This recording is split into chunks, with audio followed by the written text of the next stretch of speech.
Hi, நான் இன்றைக்கி உங்களுக்கு மசால் வடை எப்படி செய்ய போகிறதுன்னு சொல்ல போகிறேன்.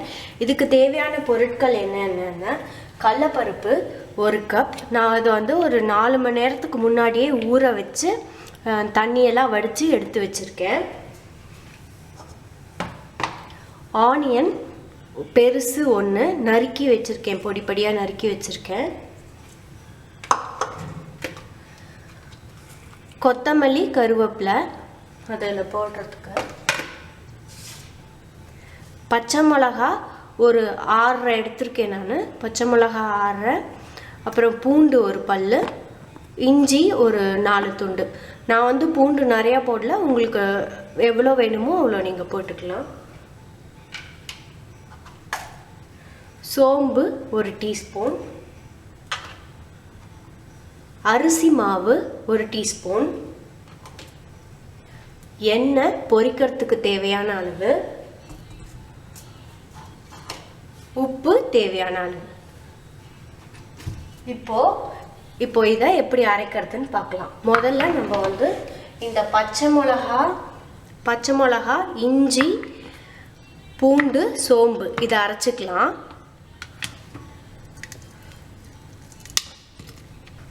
சோம்பு தேவைப்பட்டால் கொஞ்சமாக தண்ணி ஊற்றிக்கலாம். தண்ணி ஊற்றாமல் நைஸாக கரன்னு அரைக்கணும். சப்போஸ் தேவைப்பட்டதுன்னா லைட்டாக தண்ணி ஊற்றிக்கலாம். இப்போது இந்த மசாலாவை அரைச்சிக்கலாம். பச்சை மிளகா, இஞ்சி, சோம்பு, பூண்டு இதை அரைச்சிக்கலாம். கொரன்னு அரைக்கணும். இந்த பச்சை மிளகா, சோம்பு இதெல்லாம் இது மாதிரி கொரன்னு அரைச்சிக்கணும். அரைச்சி இப்போது இதில் இந்த பருப்பை போடலாம். பருப்பு நல்லா கொரன்னு அரையணும்.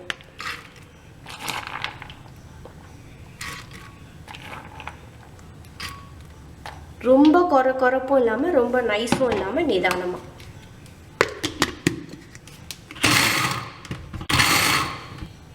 இது மாதிரி அரைச்சிக்கணும். இன்னும் கொஞ்சம் பருப்பு இருக்குது, அதையும் போட்டு ஃபுல்லாத்தையும் அரைச்சிக்கணும். இது மாதிரி அரைச்சி எடுத்துட்டாச்சு. இப்போது இதில் வெங்காயம், உப்பு, கொத்தமல்லி கருவேப்பிலை இதெல்லாம் கலக்கிறதுக்கு முன்னாடி நம்ம அடுப்பையும் எண்ணெயை ஊற்றி ஆன் பண்ணிடலாம். சைமல்டேனியஸாக எண்ணெய் காயும்.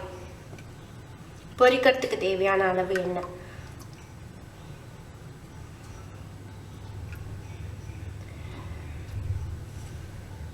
வெங்காயம், இந்த கருவேப்பிலை, கொத்தமல்லி,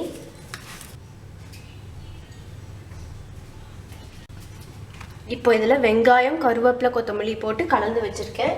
இப்போ இந்த அரிசி மாவு எதுக்காக போடுறோன்னா இதில் கிறிஸ்ப்னஸ் கொடுக்கறதுக்காக தான் போடுறோம். நீங்கள் அரிசி மாவும் போட்டுக்கலாம், அப்படி இல்லைன்னா இது ரவையும் போட்டுக்கலாம். 1 ஸ்பூன் அதை போடுறோம். போட்டு கலரிக்கலாம். இதுக்கு தேவையான அளவு உப்பு. அடுத்தது உப்பு போட்டுக்கணும்.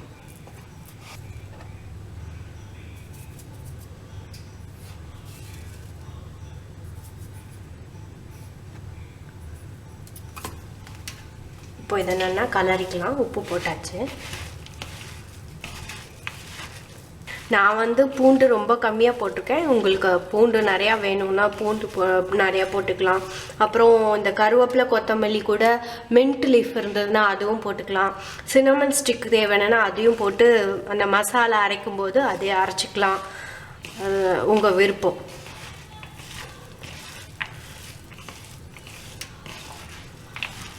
இல்லை பச்சை மிளகாவுக்கு பதிலாக நீங்கள் சிகப்பு மிளகாவும் யூஸ் பண்ணிக்கலாம்.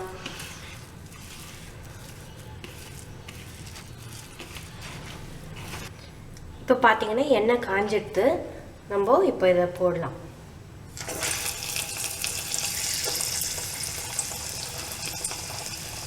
கோல்டன் ப்ரௌன் ஆனோன்னு 2 சைடும் எடுக்க வேண்டியதான்.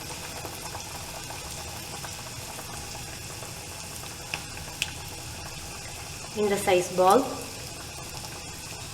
இதை சென்டர் இப்படி வச்சு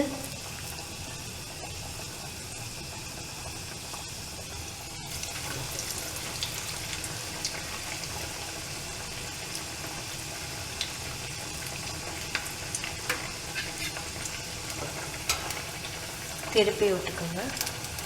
2 நிமிஷம் கழிச்சு திருப்பி விடணும். 2 நிமிஷம் கழிச்சு இப்போ பார்த்தீங்கன்னா வடை வந்து கோல்டன் ப்ரௌன் ஆயிடுத்து.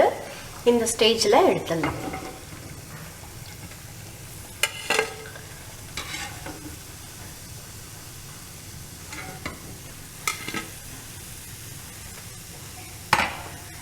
இது மாதிரி எல்லா மாவையும் போட்டு எடுத்துடணும்.